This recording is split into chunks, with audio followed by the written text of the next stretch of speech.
Hello and welcome to another episode of the DTF podcast. Hey, I got a bone to pick. Guys, I am so fired up. Sleep deprived and all. I'm happy to be here. You probably cut up your hot dog. You don't need it on a bun. Hello and welcome to another episode of the DTF podcast here on the Field of 68 Media Network. My name is Rob Doster. I survived 6 days on the road with Jeff Goodman. It was a miracle. I don't know how we made it through. Thankfully, no one allowed him to drive. He was not behind the wheel. We had Dagan Hughes in his Jeep Grand Cherokee. We had Connor Herrick in his Jeep Grand Cherokee. And we had Trevor Valise in his Jeep Grand Cherokee. And we were just going down these highways across middle America looking like a caravan. We were looking like the broke version of a presidential escort driving through Washington, D.C.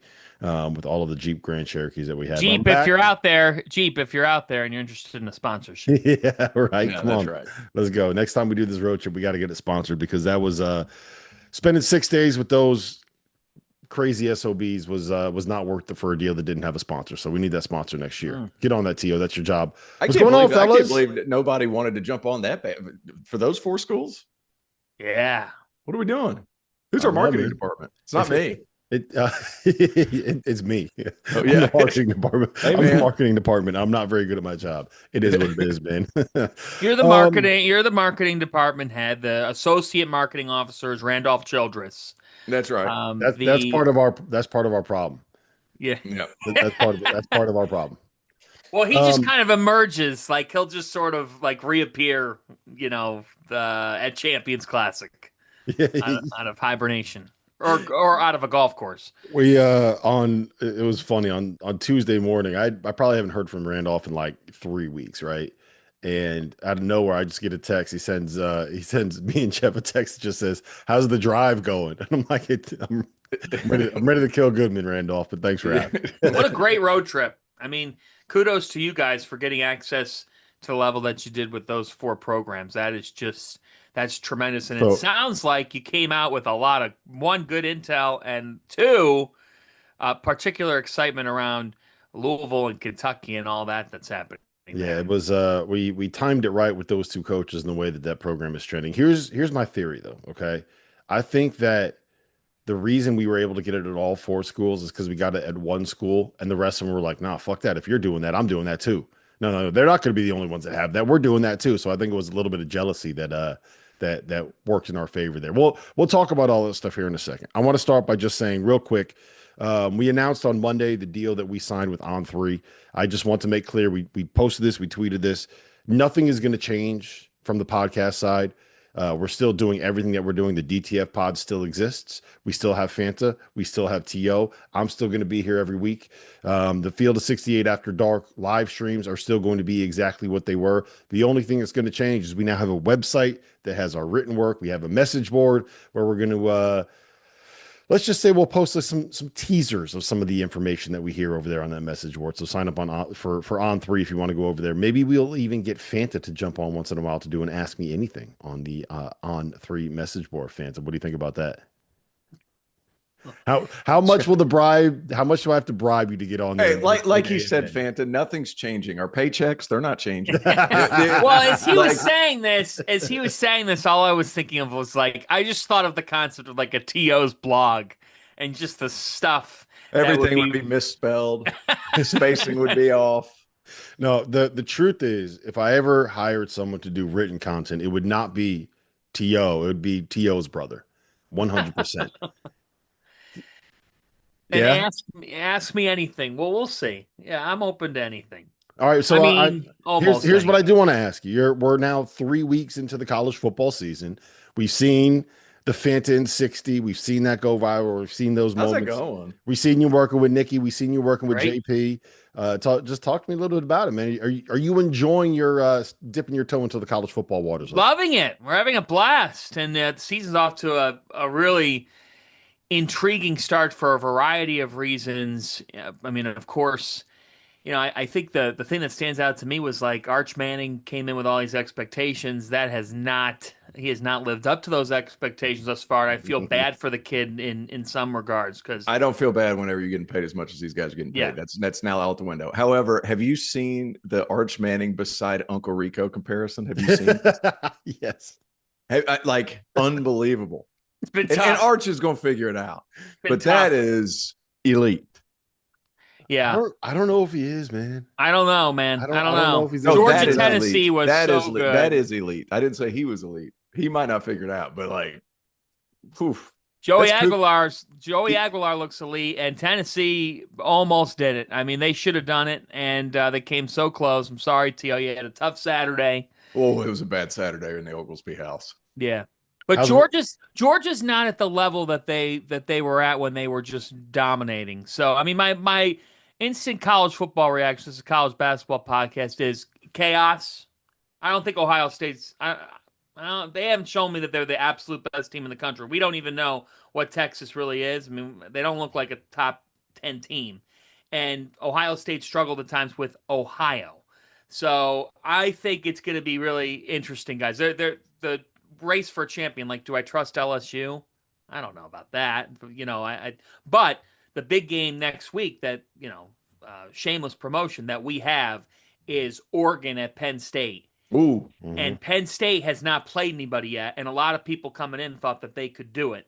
And Oregon looks excellent. So, I mean, there's a conference realignment benefit, but it's just to see Clemson at 1 and 2 is crazy. And Is it though? Yeah, it is. This team, a lot of people thought that they could run the table. This has kind of been a thing though. It's like Dabo's got to get pissed off by week 4 to like actually start getting after his guys a little bit. And then like they'll play well. And then everybody in November is going to be like, well, Clemson's got a shot. It's like, dude, can we just skip the heartache and you be pissed off in August? Like that's where I'm at with Clemson. The one thing I've learned, because somebody asked me this, is there translatable stuff to college basketball? The one thing is preseason rankings don't mean anything ultimately. Nothing. Except mine. Mine are absolutely 100% correct. Yours are the gospel. They should be in the Bible in one of the books. Probably like Colossians. Yeah, exactly. Philippians, Corinthians. There's all kinds of great letters in the Bible. Doster. Yeah, the letter of the Gospel of Doster. This year, completely separate book. You know what? Don't put that in that book. Don't put that in that book. I'm preaching the gospel of the Boilermakers this year. There's a chapter in the Book of Revelation, which is about the end of times. It's a new chapter in a revised Bible. It's a chapter of Goodman in the Book of Revelation about the end of times and the 7 depths of hell. And no, I'm just kidding. The 7 depths of hell is what we call a 6-day road trip with Jeff Goodman. But you know what? The other thing is that if you have the right coach and you have the right amount of money, anything's possible. So, like Georgia Tech now looks like a team that could make the playoff, and they have the right coach, and they've got the right pieces in place. Illinois, we all know Illinois has money. I mean, we know that Coach Underwood possesses it and has mastered a system that's allowed his program to, once again, if everything pans, I think Illinois is one of the most intriguing basketball teams in the country. And guess what, guys? When was the last time we were talking about Illinois football on anything? And they're top 10. They are top 10 in college football. When 10 years ago, we would have laughed. We would have said, are they top 10 in the Big Ten? So if you have the right coach, and like Brett Bielema, Illinois money, Brad Underwood, this is probably in Illinois athletics history, this has to be one of their best collective situations that they've had between football and basketball. I mean, the basketball team, two short years ago goes on a big rhino. Last year, ended up being a little bit disappointing. But this year, T.O., I know you're like in the league pass teams. If we were to select them, Illinois would be on my list because of all the international talent. Yep. No question. Then I think it comes back to what we said a couple of years ago when all this stuff started taking effect, where the playing field was leveled. Like you talk about it in football, like everybody has the same amount of money now. You got to have a good coach, and you got to have a little bit of both. You can't just accrue all this talent and not coach them up. Well, so that's kind of goes back to the same thing. And you can't do things the same way you've always been doing them. Exactly. So if it's like a Dabo, it just doesn't work anymore. Let's talk about that. I'm no comment. I live down the road. No comment on Dabo. Lifetime deal.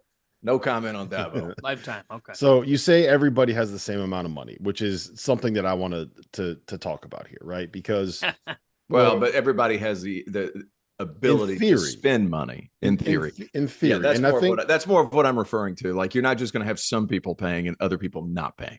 Yeah, but the problem is there's this cap, right? The rev share, the amount of money that you're supposed to be able to spend in rev share, right? And I think I don't know if you saw what Hunter Yurachek, the AD at Arkansas, said the other day, and this is a quote from him. So you have to decide as an athletic director, are you going to get out in this lane that you know you're not supposed to be in and operate with the highest level of integrity, or do you want to stay in these two lanes? And that's kind of referring to, do you want to be able to compete, or do you want to follow the rules? And I thought it was really interesting that an athletic director came out and said that at the same time that we are seeing, it's a different sport, but Pablo Torre out here exposing Steve Ballmer and the Los Angeles Clippers for the way that they got around the salary cap at the NBA level. And if you think that the Clippers are the loophole is the American way. Yeah. Well, if you think that the Clippers are willing to get out here and find a way to get outside the rule book to win, you're going to tell me the SEC programs, you're going to tell me that these big time college football and college basketball programs are not going to do it, right? Like that's kind of where I'm at with this. And I'm just curious your guys' thoughts. Like the only way that if you put any kind of cap in here, and when we talked to Matt Painter in West Lafayette, he talked about having a salary cap. You can put in all these rules you want. All you're going to do is just open it back up to cheating. And all you're going to do is push all this stuff back underground. That's what's the statute of limitations on some of these cheating things? Because I have a pretty funny story. 1 year. 1 year. No, it's not. It's longer than that, isn't it? Whatever it is, we're well past it. Give me your story. Well, I was riding in a car with who played it, and he had just like finished. This is he goes, man, I missed. He had just finished. And I said, why? He goes, those $500 handshakes came in crucial. He's like, they would have guys show up at practice and they would have to go in a line. But like that was in the top 25 every year. It was like, he was pissed. He was like, God, I'm over here in fucking Turkey. I got to actually show up. He goes, I'd show up. They would hand me envelopes of cash. Yeah. And I love the point, because I think that this goes back to like when the certain rich folks complain, you've been doing this for years. Mm-hmm. Oh yeah. So stop whining. Oh, the playing field's been more leveled. Don't tell me that you can't unlevel it if you really want to. You have funding. Yeah. So if you want to get back up to the top, but make no mistake about it, you can go and spend money, okay? And you can spend it poorly. You know, that's just it. I do think we're in an era of all sports. I think pro sports is this to a T, where and now college sports is essentially, it's pay for play. It's pro sports, where everyone just equivocates the dollar sign with whether or not you're going to hoist the championship. Yet again, only one team, only one coach is allowed to do that at the end of a season.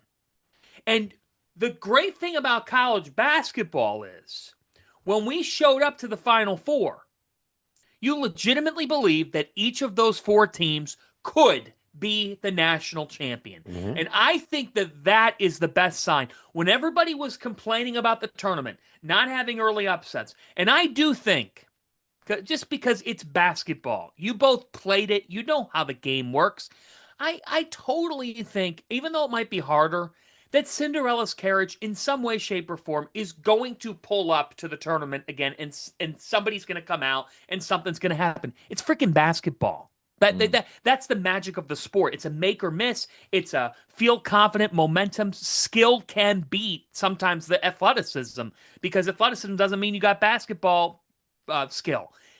I think that's where we've got to look at it here in this sport, and you just saw it on your road trip. There are cases to be made for a number of teams that can win the title. And this time of year, you still talk to any coach around the country, and this time of year, the majority of them are going to say, I'm getting excited. I'm liking my team. One high major coach said to me 2 weeks ago, you know, we're in a 9-month transactional sport. And I was like, well, he's like, no, he's like, if I keep a player, I get them for another 9 months. But that's what this is. You just have to embrace the hell out of it. You have to make the most of the situation. Of course, I want guys to be playing basketball for me for 4 years, but this is the nature of the sport. And either we can sit here and say, oh, all the disparity, all this crap. No, what I look at is the top of the country healthy? And is the middle of the country, does the middle have a shot to make a run if they have the right coach and they have the right commitment from their people? That's why an athletic department now more than ever means so much to your functionality if you're going to be able to take that next step. It's adapt or die. And I think we're seeing a lot of people adapt and make the most of the situation. And that's why we had a Florida win it all. That's why UConn reemerged. But this year, guys, if you said to me right now, I could make a case for team XYZ that they could win the national championship, that is a beautiful thing. It really is. Mm-hmm. I think there are 12 teams in that conversation too that you can say have a chance to be able to put that all together. And all 12 of those teams, for the most part, have figured out how to be able to kind of navigate the portal. So you're going to have to find a way to be able to get around what some of these limitations are that are set by the NCAA. Because if we've seen one thing over the years, T.O., it's that the NCAA might put rules into place. Can they actually enforce those rules? That's my big question. Are you actually, or do they choose to enforce those rules? Exactly. So depending on what school that's breaking the rules. Yeah, right. If it's Cleveland, does that school? It's kind of funny. Like a few years ago, there was some academic stuff at a certain school, and the news that came out was that Charleston Southern was selling their books as opposed to that at other school getting in trouble. It's like, what are we doing? So they're very selective with who they let break the rules. As you know by now, we have teamed up with BetMGM again this season. We'll be using BetMGM lines to make all of our picks, and we will have special offers for Field of 68 fans, including same-game parlays, best-in-class live betting, and daily odds boost. If you haven't signed up for BetMGM yet, use bonus code FIELD to get up to a $1,500 first bet offer on your first wager with BetMGM. Here's how it works. You download the BetMGM app, you sign up using bonus code FIELD, you deposit at least $10 and place your first wager on any game, and you receive up to $1,500 in bonus bets if your bet loses. Just make sure you use that bonus code FIELD when you sign up. Make this college basketball season one for the history books. Make it legendary. And don't forget, if you haven't signed up for BetMGM yet, use bonus code FIELD and get your $1,500 first bet offer today.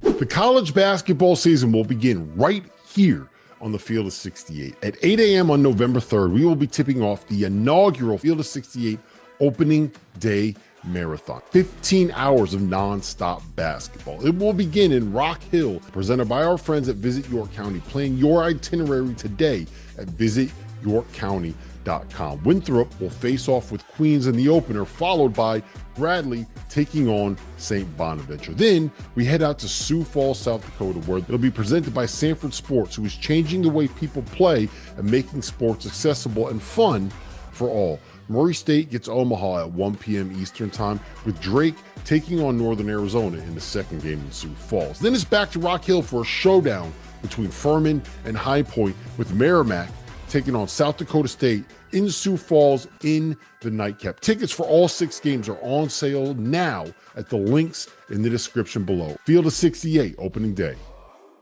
All right, real quick before we get into the burning questions, did you guys see the story about Lamar Wilkerson? The money that he gave back to Sam Houston State. I think that this is one. I love the gesture, but I'm worried about how this is going to turn into something where this guys is are what expected.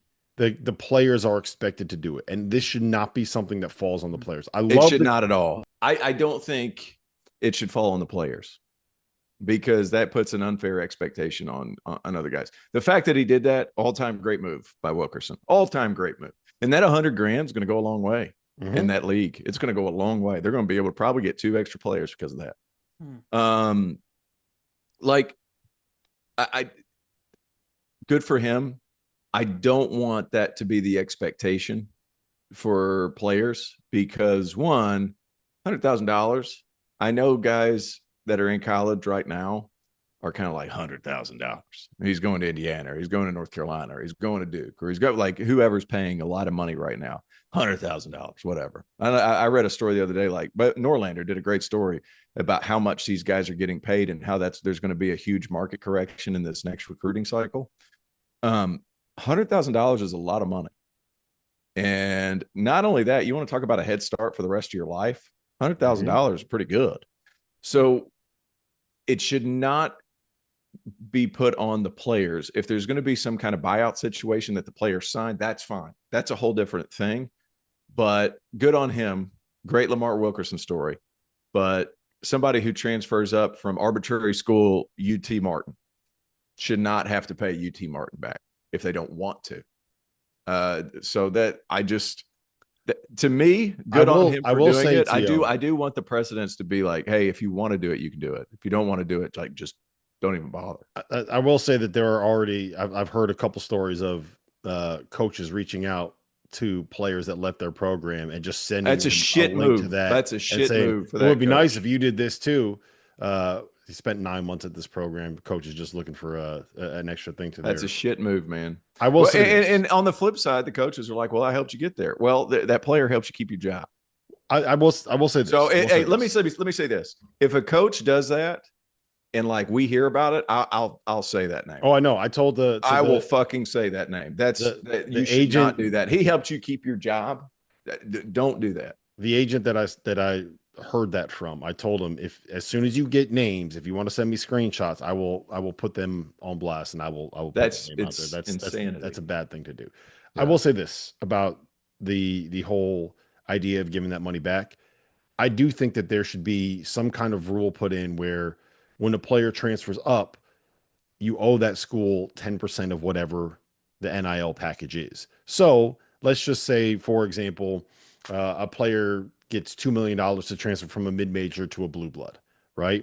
Mm-hmm. Well, that blue blood should have to pay $200,000 back to that mid-major as something of a transfer fee, as something of a buyout. I think that's a way to be able to help make sure that some of these smaller schools still have the players and still have their best talent.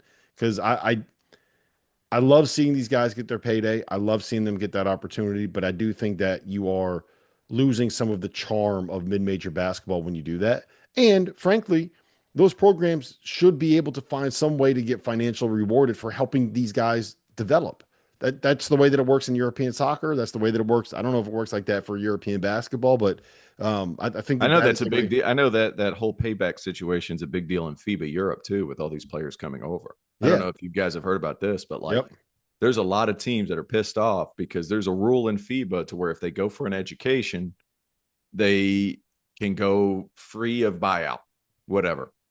The problem with that is they're leaving their clubs to go collect $1 million, and they don't have to pay their buyout to the clubs they've signed their contract with because they're technically going for school, and the NIL payment is outside of that employment.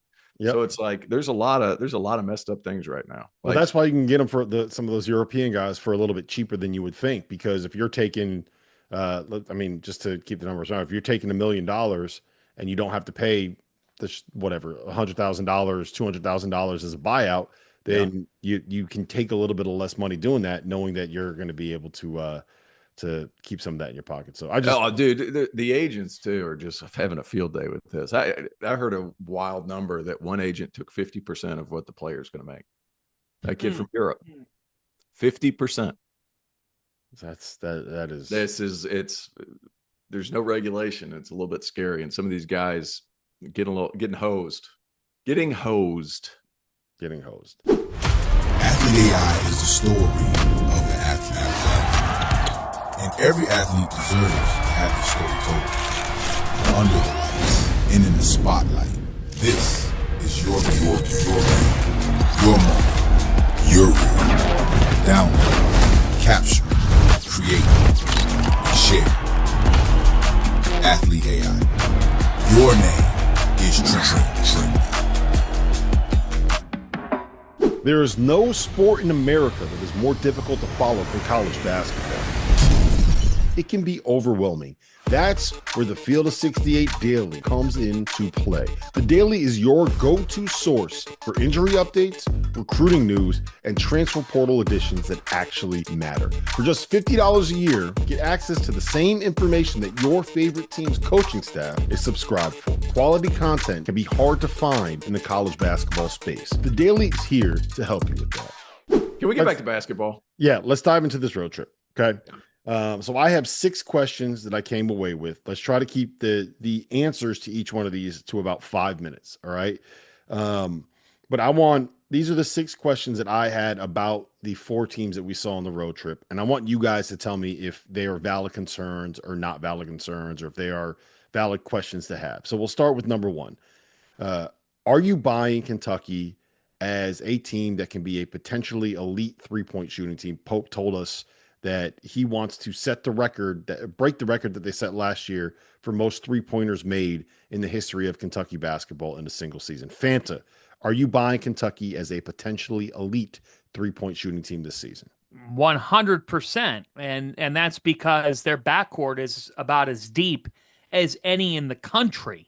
You know, the experience factor here is real between Jalen Lowe and Denzel Aberdeen and Otega Oweh. And Lowe, this is a guy who's going to facilitate. He's going to set these guys up to make shots. I mean, but you look at some of the historical numbers of some of these guys. You know, Cam Williams comes in, like that's a guy that shot over 41% from 3 last year. You know, just as a freshman. But it goes beyond him. I mean, Jasper Johnson he's a shot-making guy who will benefit from the people around him. I always say, like, when you come into a program, who's around you that helps set you up for success? So they've got facilitators and they've got shot makers. They're going to play with pace. And this is, how do you become a historically great shooting team? Well, you can't just have 1 or 2 options. And that's just it. Kentucky has what? I mean, you guys came away with it, and you said 6, 7 guys that can all feasibly play a role for this team out on the perimeter. And that means at some point a defense has to pick their poison. But as a coach, you have a system where you're going to launch threes. And that's just it. Kentucky's going to play a style. They're going to play to what Mark Pope wants them to do. And that is 2025 basketball. Drive and kick. Pass up a good shot for a great shot. And they're made up of guys that should be able to get cooking quickly. I mean, Otega Oweh showed us so much last year. I am super intrigued to see what he does in his senior season, because if you look at him throughout his career, what has been the thing that you could say?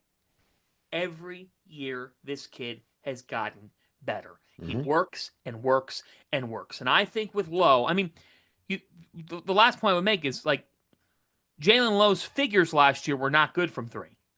You know, he only shot his field goal percentage in total was very good. Was not good. So, you know, when we talk about historic, but here's the thing. Jalen Lowe is not being asked to be an elite 3-point shooter. Jalen Lowe is being asked, in my opinion, correct me if I'm wrong, you were with the team, what did Jalen Lowe do last year? He averaged 6 assists per game. Is there a world where, if you're talking about historic greatness from perimeter, Jalen Lowe could lead the country in assists per game?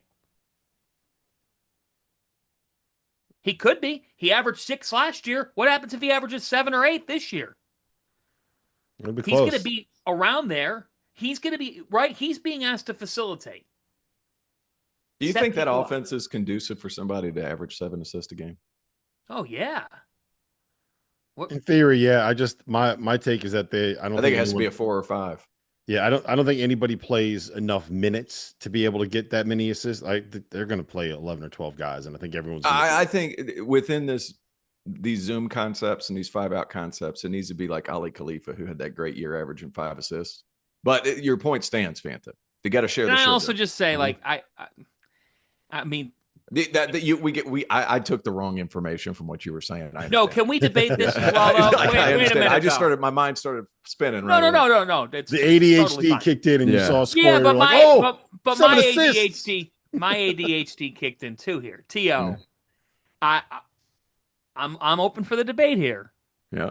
But we've been doing this show long enough where, and Rob, you're going to fight back on this with us. I'm setting T.O. up to then maybe you two will go to town and debate. T.O., have we ever seen a team like actually implement playing 11 or 12 people? No. At the beginning for the non-conference, sure. Against the St. Peter's of the world, no shot at St. Peter's, but we're down to this. Saying. You're looking at probably 7-8. Yeah. Everybody says they're playing 11 guys, and then they end up playing 7 or 8, except for maybe Pat Kelsey. You think this is different, Rob? I think the problem is like you have your good players. You have your good players, like they got to be in the game so they could kind of feel the game. It's impossible. Yeah, so I think that Pope will probably get to 8 or 9 with the 10th guy that gets like one rotation in the first half when things are all said and done. Now remember, you're including in that number Jaden Quaintance, who's probably not going to be fully healthy until January, right? So I think that 9 or 10 is probably the number for Kentucky in terms of what's going to be in their rotation. But your point stands with Jaland Lowe. I'm a little bit worried about the fact that he wants this to be a volume 3-point shooting team. When I'm not worried. There's only 2 guys on the roster that have ever shot more than 2.5 threes per game in their college career. Now, I think that'll change a little bit with Colin Chandler now that he's going to be getting more minutes. And I think that Otega Oweh might show a little bit more. Aberdeen, Cam, and Lowe. Lowe took a lot of bad shots. That's what shot quality is a huge portion of this. Okay, that's what I wanted to ask you. You watched a lot of ACC basketball last year. You caught a lot of ACC games. I think Lowe is a better shooter than that number because he is. His offense was like give the ball to him and go make something happen. Yeah, I agree with that. And I think what's going to end up happening is he's going to be put in position to where he's going to get a couple of open ones. Because rising tide lifts all boats or whatever it is. But it's like, I think because his opportunities are going to be easier this year, he's going to shoot better percentages. He's 37.5% or whatever. Like, I think he's just going to be a better player this year with them. I do see 6 guys that could play minutes. And I do see like Cam Williams or 6 guys that could play minutes at the guard spots. Mm-hmm. Maybe Cam Williams slides to the 4 and you can go like really, really fast. And I like him. How did he look? Very good. They are a very big fan of him. And Colin Chandler said that, I guess it must have been on Monday in practice that he went absolutely nuclear. Chandler said on like 10 straight possessions, he hit a 3 and that's been aggregated like crazy. Everyone's running with this. Like, he scored 30 straight points. Now, Colin was like, there was a little bit of exaggeration there. But what he's saying is that Cam Williams at one point in practice absolutely caught fire and ripped off a whole bunch of 3s in a row during a scrimmage. So I love that we're in the part of the season too, where especially Pope, every player on his team is the best player he's ever coached. Yep. And he's going to the NBA. Yeah. Like that's the part of the year we're at right now. Yep. He gets really excited. Real quick. This is a perfect segue into the second question I had about Kentucky, right? Is a backcourt of Jaland Lowe and Otega Oweh good enough to win a national title? T.O., I'll go to you first on that one. Yeah, they are. They are good enough to win a national title. I just keep looking about what's behind them. That's the biggest question for me. What Jaland Lowe was able to do at the points during last season, like he can just get into seams. He's one of those create something when there is nothing guys. Mm-hmm. And Otega Oweh, we've obviously seen him do that too when he rattled off 19 straight points in the game at the end of the second half. Like both of those guys have that I can take over this game ability. I do think it's going to be a balancing act with these guys. Like, how do you hold the dogs back until you absolutely need it because these other fellas got to eat too. Mm-hmm. So that's going to be the balancing act. But just those 2 guys, like. I refer back to when Miami made the Final Four. Like, can your guards carry you through a few games? Because you need a couple of tough shot makers, or you need some guys that can create something. Kentucky has that, and they're huge, and they're going to be able to guard.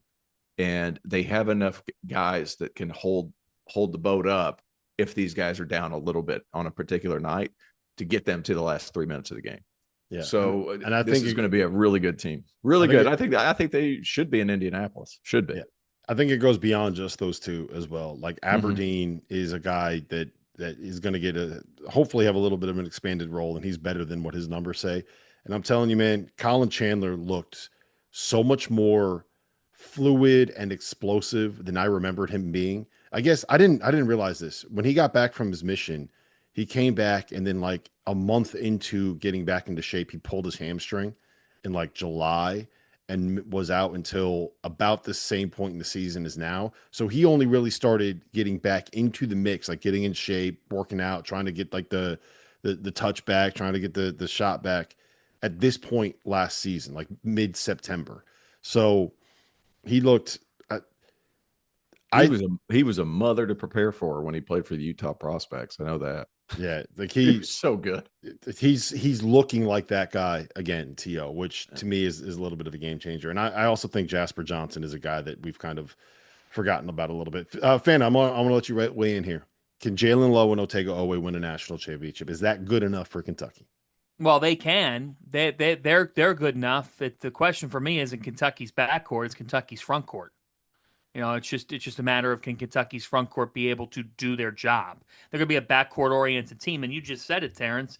You know, along the way of the tournament, I mean, you think about Houston and what allowed them to almost win a national championship. It's because they could play through one of or two of L.J. Cryer, Emmanuel Sharp, and Milo Shuzan every night. Like they as tough as they were, and as much as they could wear people down defensively, you have to make some shots. You have to be able to make isolation plays. And that's just it. Oweh is comfortable with 10 seconds on the clock. So is Lowe. Jaland Lowe's been in a lot of situations. I think one of the things that comes to mind with transfers and when you are transferring and you've had success, and now you're transferring to a team that's more like an all-star team. More, you know, a title contender has that type of makeup. It's can you shed this is what I did in my previous stop for the greater good of team success at your new stop. I'm not going to call it bad habits, but Jaland Lowe's going to be asked to do something different for this Kentucky team that's not as much as he had to do for Pitt. And it's not because he comes from bad coaching. You know, I think Coach Capel's a very good coach. It's more just the role changes. Your situation changes. But can Lowe and Oweh, if those two reach their max, that's national championship caliber backcourt. That's not my question with Kentucky. It's just this acquaintance thing and what they look like down low, and can they handle it? You know, the other thing is you say, well, they should be in Indianapolis. Well, I think there's a lot of teams that feel that way. So do I think that Kentucky's a top 5 team in the country? I don't think that today. Could they be if everything pans out? Yeah. But the thing is, I have a hard time believing that Purdue and Houston aren't back in the Final Four and aren't in Indianapolis. I think those two teams are if you end up in their region, you're going to be sweating. You're going to be having trouble sleeping because you know that Kelvin is so freaking hungry to get back there. And you know that Braden Smith is not I have a hard time believing that kid is not. He's an Indianapolis kid, man. Like he grew up just north of Indianapolis. Man. Yeah, he wants this. There's destiny. So only 4 teams make it to Indianapolis. Once again, perfect segue. You're good at making my job easy today, Fanta. Perfect segue to question number 3 that I had coming out of this is, I think the end of the day, Purdue's 5 best players when we look up in March are going to be Braden Smith, Fletcher Lawyer, Trey Kaufman-Renn, obviously, Omer Meyer, and then one of their bigs, whether it's Oscar Clufford, Daniel Jacobson, whoever kind of emerges, right? I think that's the lineup that you're going to want to go with. The Bash brothers at the 4 and the 5 with Braden Smith and another point guard. So my question, T.O., I'll go to you first on this one. I know you watched a bunch of Omer Meyer over the summer. Can Omer Meyer fit next to Braden Smith? And can you fit a kind of paint-oriented 5-man next to Trey Kaufman-Renn and have all of that work in a Purdue offense? Yeah, we were talking. Who were we talking to? We were talking to Coach Lusk, and I was just, and he didn't say anything like crazy. I was just like, just put Meyer on the floor. He'll figure the rest of it out. Like he's that good. He's so strong physically that he's going to be able to guard outside of his position too. So like, if there's a guy that you look at and you're like, that guy's body is built for Big Ten play. And is he quick enough to keep up with some of the more athletic leagues? Not saying that Big Ten's not athletic, because that's changed over the last couple of years, but I'm referring to the SEC. I'm referring to the ACC, where there's more run and jump guys that are specifically designed as run and jump guys. That's Meyer. Like he's that good. And not only that, like he just has a way of finding big shots at the right time. He just does a good job of putting himself in position. And when you put that beside Fletcher Loyer, who's not going to force the issue and play smart basketball and shoot 45%, and then Braden Smith, who's going to be able to create, you want to talk about floor spacing? And then Daniel Jacobson played well, over the summer too, as a lob guy and a quick finisher. Like, this Purdue team is going to be a load offensively. Body-wise, Purdue fans will like this throwback, but you guys remember Chris Kramer? Yes. You remember him? Yeah. Do you remember how wide across the shoulders he was? And he was jacked. And I played against him. He was like nuts competitor. Imagine him with offense, and that's Mayer. Wow. So wow. Like that's you saw him in person. The dude's huge, man. Yeah, he's not he's big. I was not expecting 6'4", 215 to show up as an 18-year-old. Big. Do you think they're the number one team in the country? No question in my mind. All due respect to Houston, all due respect to the reigning champs, Florida. No question in my mind, it's Purdue. No doubt about it. Like I guess is this a better chance for them to climb the mountain than with Edey? I would say, that's tough. So I would say yes, and the reason I would say yes is because I think that this year Purdue is going to be what UConn was in 2024. That juggernaut that is just like, what can you do with them? Like, what do you do with this team? Wow. They have the best point guard in the country. They're returning 2 All-Americans. They have the preseason National Player of the Year. They have depth. They have people that are bought in. But my question number 4, like, look, does Purdue have the best culture in college basketball? Right? Matt Painter made this point. He's the only guy in the country that had to re-sign 2 All-Americans, and he also had to re-sign Fletcher Loyer. They bring back a backcourt that is 2 4-year starters. They plugged the gaps that they had. I said this the other day on the pod, but like, they couldn't rebound. They couldn't protect the rim last year. Well, you know what? They got a 7'4" monster in Daniel Jacobson back, and they brought in Oscar Clough, who was basically like the country version of Steven Adams, right? Like, he's a college Steven Adams. That's what he is. All he's going to do is rebound, lay the lumber, hit some people with elbows. He's 6'11" and 240 pounds. You're not going to be able to move. Until they do it, there's always going to be those questions like, how can you trust Purdue to do this, that, and the third? Well, watch them, man. That's how good they are. They have the best culture in America. Question 5. You saw Braden Smith in person. He's listed at 6 feet. You're adding questions. Yeah. Question 5. You saw Braden Smith in person. Is he 6 feet tall? So we asked his best friend, and I guess they used to be roommates. I think they might still be roommates on the road. Fletcher Loyer, right? I asked him, and Fletcher smiled and says, "I'll give it to him with shoes on." So that tells you all you need to know about how tall Braden Smith is. He also has a wingspan. Like, I'm pretty sure he could scratch his knees without bending over. So he could play a little bit taller than he is, but he's 5'9.5" on a good day. Damn, you took 3 inches off the man. Yeah, he did. That's crazy. That's criminal. That's crazy. Criminal. He's not 6'7".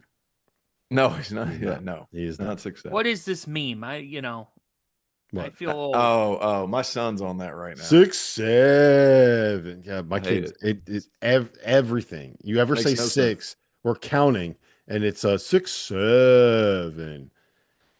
I love Speaking it. of point guard, but wait a minute though. As good a culture, I just wanted to weigh in on this. Yes, like, please. Purdue has as good a culture as anybody in the country, but it's disrespectful to me, to Houston, and to Connecticut to not put them level with a program like Purdue. And there are others too. Yeah. I mean, but culture. You have great culture doesn't mean that you're, but those programs have unbelievable culture, and they also win a lot. And but Purdue's right there. I mean, what he's done, I don't think there's anybody. I mean, other than IU fans, to me, Painter is just he is impossible to hate. He's just the best. I love that guy. Yeah. I love that guy. I think he's outstanding. He's a great person and he's a terrific coach. And he's a model for what the coach should be today in college basketball, because you never see this guy spout off or go at people, or like, he coaches his team. He has elite fans. He has fully embraced Purdue, and Purdue's embraced him and more back. He all kind of operates in silence a little bit too, right? Like the way that it works at Purdue is, I think they have 4 full-time beat writers at covering the program, whereas Indiana probably has like 40 full-time beat writers when you include kind of like the On3 sites and places like that. So he doesn't get worn out by getting beaten down with questions. And every time you talk to him, it's like he's excited that somebody wanted to actually talk to him. And it's like, dude, you're the number 1 team in the country. Right. We're in a national title game 2 years ago. Big Ten drought. Doesn't take himself too seriously. Like I think it ends this year. I think Purdue wins it all, man. They're the favorite right now at BetMGM plus 800, 8-1 to win it all. And I think that that's completely justified. T.O., you mentioned this. Question number 5. Is Louisville really point guard you? Is this well, hey, Pat Kelsey has a good habit of talking to the people that aren't in front of him. Yes. That's he has a really good habit of that. That point guard he's trying to set up where the freshman one and dones are coming next. And the 6'7" guy, Taylor, it's about him too. Yep. So they're trying to get Michael Brown. It's about Taylor the next year. And you know, it kind of is what it is. To have an elite ball handler is a big thing. And that has more to what to do with it. I love Louisville's going to be really good too. My God. They are a problem. I did not realize until I got there how good of a shooter Michael Brown is. Like he is lights. You didn't see that? You didn't see lights out. Like I just never thought about it. Like I was like, oh yeah, he's a great point guard. He's a bigger guy. Like he'll probably be able to make enough. We watched him rip off 25 in a row, T.O. Like it was nothing. 25 straight threes. Like it was nothing. And he is every bit of 6'4". Yeah, right. He's big now. Every bit of 6'4". There's one possession at the World Championships that just sticks out in my head. Like I can't remember who they were playing, but the guy goes up for a layup and Michael Brown just beats that shit off the board, gets his own rebound, pitches it up, and then comes back and runs into a 3 on the right 45. And it's like, my God, like, what do you do with this kid? And the crazy part is special. The crazy part is he didn't. Like he grew, I think he said before, like during his junior year, basically, he went from 5'10" to 6'2" and has added 2 inches since then, right? Yep. He went from being quick to having a 40+ inch vertical. And he has not, and I asked him this like directly, have you figured out how to be able to play now that you are quite literally a physical freak? And he hasn't. He said he still gets into the lane and he hasn't realized when you're 6'4" with long arms with a 40+ inch vertical, you got to be driving the lane like you're ready to go dunk on someone. And he said he hasn't figured out how to be able to do that yet. Like he's still getting in the lane and jump stopping and pump faking and like he doesn't. I'd rather him do that. Unless you're going to be like, it's hard to dunk on people in the ACC, man. Like, no, I know, but what I'm saying is he hasn't the larger point is he hasn't figured out how to be able to play at his size. He still plays like he's a 5'10" guy, and he's learning how to be able to do it. That's hot air. I don't know, man. That's hot air, dude. Dude, that's hot air. You ain't got nothing else to talk about. That's hot air. Dude, that dude went down the middle of the lane and tried to dunk on everybody and just missed the dunk because they came over too early and had good position. He's trying. I think the cool part about a guy who was born small, like he just figures a way out how to play that way. And then whenever he shoots up 6 inches, it just changes things. Mm-hmm. Like he's the same way. Like it's unbelievable, really. Like the thing with Deontay Neal, who just committed to UNC Greensboro. Side note, the kid for CP3 Fanta that we call the game for. Oh, he's going to give people heartburn in the Southern Conference. But I digress. The one thing that you talk about, really good player. The one thing you talk about with some of these small guards is small guards have been small all their life. They know how to play that way. what happens when that guy all of a sudden grows 6 inches? It's like, man, this guy's no longer a small guard. He's 6'4" and he's long and he can shoot it because he always had to, because he had to be able to pull guys out to give himself enough room. Like, it's kind of the perfect mix for him. And that explosion, man, is just a little bit different. He is a little narrow across the shoulders, but like, he just gets to spots. We're talking about Brown, right? We're back to Brown now. Yeah, We're back to Brown. Sorry. Yeah. But yeah, I mean, he just, everything kind of came together for him perfect. Yep. Louisville might be the one team that I have them 6th right now. And they could ruin somebody's birthday. That's for them. And sure. after being around them and watching them work out, they have 3 different 5-men that all bring you a different style of play. They have 4 guys on the perimeter that are going to shoot better than 40% from 3. They can go with 4 small guards, like the Woolley kid from Kennesaw State. He has one of the deepest Southern accents that I've ever heard. Like, who's the guy on the Panthers?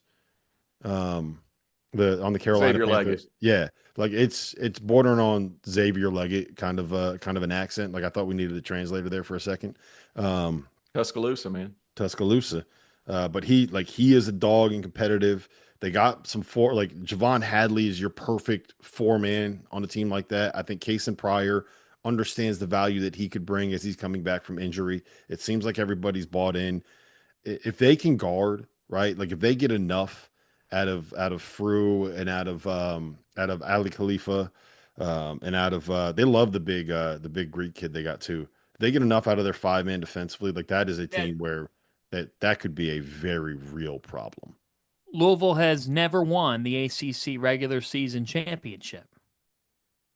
So it's there for the taking this year. Mm-hmm. The question is, will Cameron Boozer and the Blue Devils be able to maintain the throne? And if you looked at the 2 backcourts between Duke and Louisville, that's where Louisville certainly has an edge. They've got an advantage there. You're right about the front court. But here's the thing. The point guard you comment, I mean, instantly I thought of John Wall, De'Aaron Fox, Rajon Rondo, and we know that Cal has a good deal to do with this. But Kentucky developed that reputation for quite some time. What does this all mean? It means that Louisville and Kentucky, it's always a rivalry. But the way that these 2 programs are cooking now, the bad blood nationally is going to be back, and it's going to be back this year.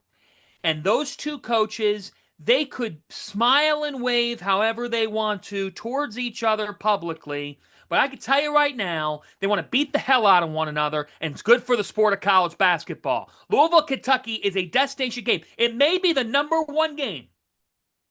If you were to look at non-conference games, and maybe that you could argue that is the number 1 game heading into this season. We have not said that in quite some time. I'm fired up.